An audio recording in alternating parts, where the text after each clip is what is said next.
अस्सलाम वालेकुम नाजरीन, मैं हूं आपकी मेजबान सायरा सैयद और मैं हूं खलील असगर। आज हम बात करेंगे वर्ल्ड कप T20 के हवाले से। क्या शानदार परफॉर्मेंस दिया भाई बाबर ने और रिजवान ने। जी बिल्कुल, रिजवान और बाबर की परफॉर्मेंस तो वाकई बहुत अच्छी थी, लेकिन उसके ऊपर जो तीसरा जो नाम सामने आया, जो मैन ऑफ द मैच भी रहा, वो था शाहीन शाह अफरीदी। उन्होंने बड़ा अच्छा एक हमें स्टार्ट दिया, जिसके अंदर पहले ही ओवर में रोहित शर्मा की विकेट हासिल की और उसके बाद अपने दूसरे ओवर में राहुल की विकेट हासिल करके जो इंडिया को बहुत ज़्यादा अंडर प्रेशर कर लिया था, वहाँ से जो पाकिस्तानी टीम की जीत का आगाज़ हो गया था, वो बड़ा काबिल-ए-दीद था।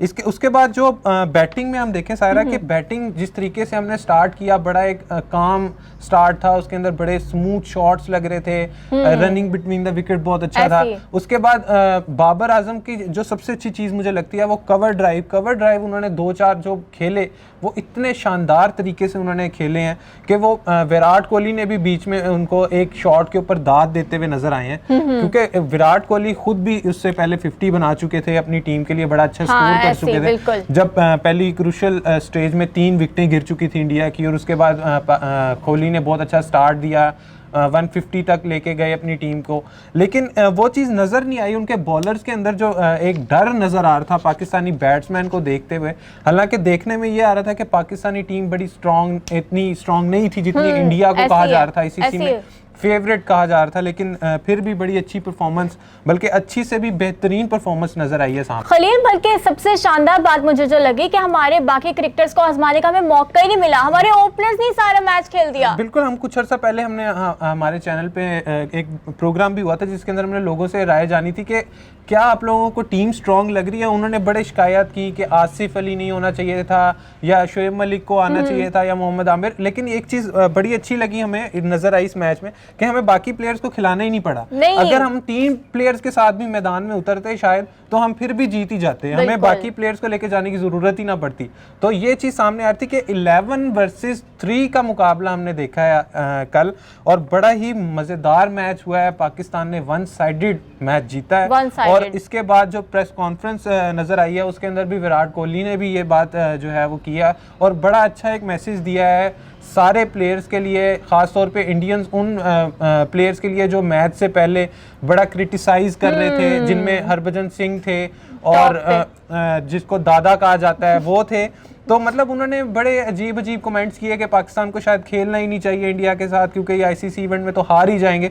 लेकिन फिर भी पाकिस्तान ने जिस तरह की परफॉर्मेंस दिया वो आउटस्टैंडिंग थी। उसके ऊपर उसका इंडिया के साथ मैं कहूँगा कि कोई मुकाबला ही नहीं है। पाकिस्तानी टीम जो है इंशाल्लाह वर्ल्ड कप लाती हुई नज़र आ रही है। बिल्कुल इंशाल्लाह। बल्कि खलील, अगर शायद आपको पता हो, रोहित शर्मा ने तो यहाँ तक कहा था मैच से पहले कि अगर मैं पाकिस्तानी क्रिकेट टीम का कोच हुआ तो मैं इन्हें खेलना सिखाऊंगा, तो वो फिर चुप हो गया था, रात चुप लग गई थी। नहीं, रोहित शर्मा के बारे में एक चीज़ बढ़िया है कि जब पहले ICC इवेंट होते हैं, पाकिस्तान के मुकाबले में रोहित शर्मा की कोई इतनी खास परफॉर्मेंस नज़र नहीं आती है। पहले कुछ अर्सा पहले तक देखने में आता था कि मोहम्मद आमिर के हाथों वो पहले ओवर्स में 2-4 ओवर्स में आउट हो जाते थे, और आज जो है वो शाहीन शाह अफरीदी के हाथों वो आउट हो गए। तो ये चीज़ बड़ी सामने नज़र आ रही है कि रोहित शर्मा की जो पाकिस्तान के खिलाफ परफॉर्मेंस है वो इतनी खास नहीं है। और इसी हवाले से एक प्रेस कॉन्फ्रेंस में सवाल भी किया गया था कोहली से, जिसका उन्होंने बड़ा एक फ़नी वे में आंसर दिया कि उन्होंने कहा जी हम उसके बगैर तो इम्पॉसिबल है कि हम खेल ही नहीं सकते। लेकिन फिर भी रोहित शर्मा की परफॉर्मेंस के ऊपर तो एक सवालिया निशान है। लेकिन पाकिस्तानी परफॉर्मेंस के अंदर हारिस रऊफ की परफॉर्मेंस के ऊपर भी सवाल थे, लेकिन उन्होंने बड़ी अच्छी बॉलिंग करवाई, एक विकेट भी हासिल की। शादाब खान की बॉलिंग बड़ी अच्छी थी, हसन अली की परफॉर्मेंस बहुत अच्छी रही है।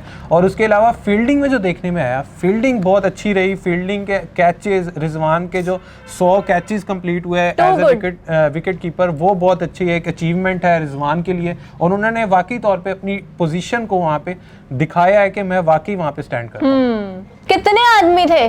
2 सरकार।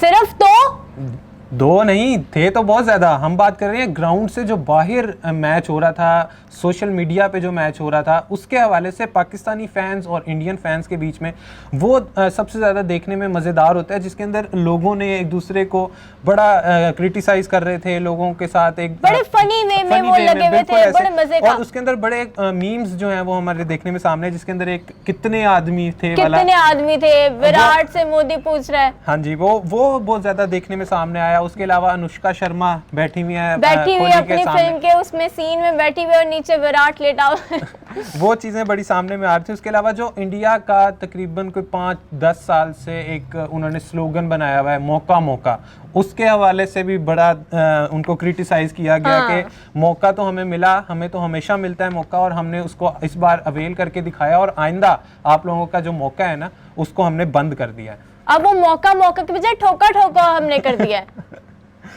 जी बिल्कुल। और उसके अलावा एक और बड़ा मज़ेदार चीज़ सामने आई जब इंडियन टीम जो थी वो मैच हार रही थी और इंडियन जितने भी तमाशाई थे वो सारे ग्राउंड से जा रहे थे, तो एक गाना बड़ा सामने आया जिसके अंदर वो गा रहे थे अभी ना जाओ छोड़कर कि दिल अभी भरा नहीं है। तो उसके अंदर वो बेसिकली वो उनके जज्बात थे, पाकिस्तानी फैंस के जज्बात थे कि वो चाह रहे थे कि इससे भी मज़ेदार मैच होना चाहिए था, कोई थोड़ी सी तो टक्कर देते ना ताकि लोगों इंडियन फैंस भी बेचारे थोड़ी सी खुश हो जाते, एक आधा वो आउट कर लेते, लेकिन नहीं हो सका। चलें कोई बात नहीं, अगली दफ़ा देखा जाएगा। अगली दफ़ा अगर आप लोग थोड़े बड़े बच्चे लेके आओगे तो शायद आप लोग जीत सको, लेकिन चलें कोई बात नहीं, अगली दफ़ा देखेंगे। जी खलील, यहाँ मैं बात करूँगी पाकिस्तान के अगले मैच जो कि न्यूजीलैंड से हो रहा है। न्यूजीलैंड को तो पहले सिक्योरिटी के बड़े खदशात रहे हैं, तो इस बारे में क्या कहेंगे आप? बिल्कुल, ये भी एक चीज़ बड़ी इंटरेस्टिंग। हम लोग हमारे लिए इंडिया सबसे बड़ा एक मैच होता था कि इंडिया के साथ मैच है, लेकिन इस वर्ल्ड कप में हमारे लिए 2 मेजर मैच थे जिसके अंदर हमने न्यूजीलैंड को भी ये जवाब देना था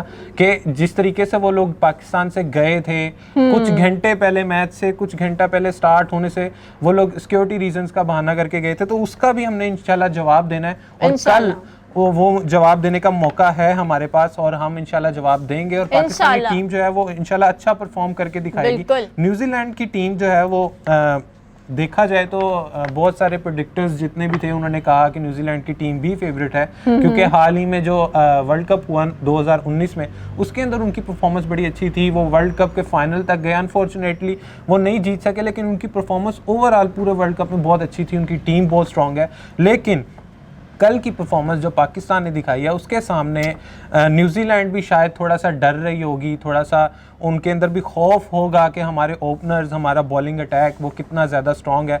तो इसके अंदर बड़ी एक चीज़ देखने में सामने आएगी कि नेक्स्ट मैचेस में जो इंडिया के खिलाफ, क्योंकि पाकिस्तान ने दुबई की विकेटों पे इतना ज़्यादा मैचेस खेले हुए हैं, इतना ज़्यादा उनकी प्रैक्टिस है कि उनको एक एक चीज़ का पता है, वहाँ पे बॉल किधर डालेंगे, किधर बैटिंग करेंगे, कहाँ पे किस किस प्लेयर का हमारा स्ट्रॉन्ग एरिया है, वो सारी चीज़ें हमारे पास दुबई के ग्राउंड्स में, शारजा के ग्राउंड्स में बहुत ज़्यादा स्ट्रॉन्ग साबित होती हैं, जैसा कि हमने कल देखा भी। तो ये चीज़ हमारे फेवर में तो होगी, लेकिन फिर भी लाइट ना लें। मैं टीम को यही मशवरा दूंगा कि लाइट ना लें, अच्छा परफॉर्म करें, अपना 100% दें और मैच इंशाल्लाह पाकिस्तान ही जीतेगा इंशाल्लाह। अच्छा, यहाँ पे प्रोग्राम ख़त्म करने से पहले हम पाकिस्तानी टीम को जो है मुबारक देना चाहेंगे और जिस तरीके से उन्होंने परफॉर्म किया है, आप लोगों ने आतिशबाजियों के मनाजिर भी देखे, ढोल की आवाज़ें भी पूरे दुनिया ने सुनी है कि किस तरीके से पाकिस्तान ने खुशियाँ मनाई हैं इंडिया से जीतने की। तो ये चीज़ें पाकिस्तान को सबसे पहले टीम को मुबारक हो और आगे वाले मैचेस के लिए बेस्ट ऑफ लक। बल्कि खलील आराम से, हमसाये मुल्क में फौतगी हुई है भाई। आज के प्रोग्राम से इतना ही। मजीद प्रोग्राम देखने के लिए देखते रहिए वैल्यू न्यूज़।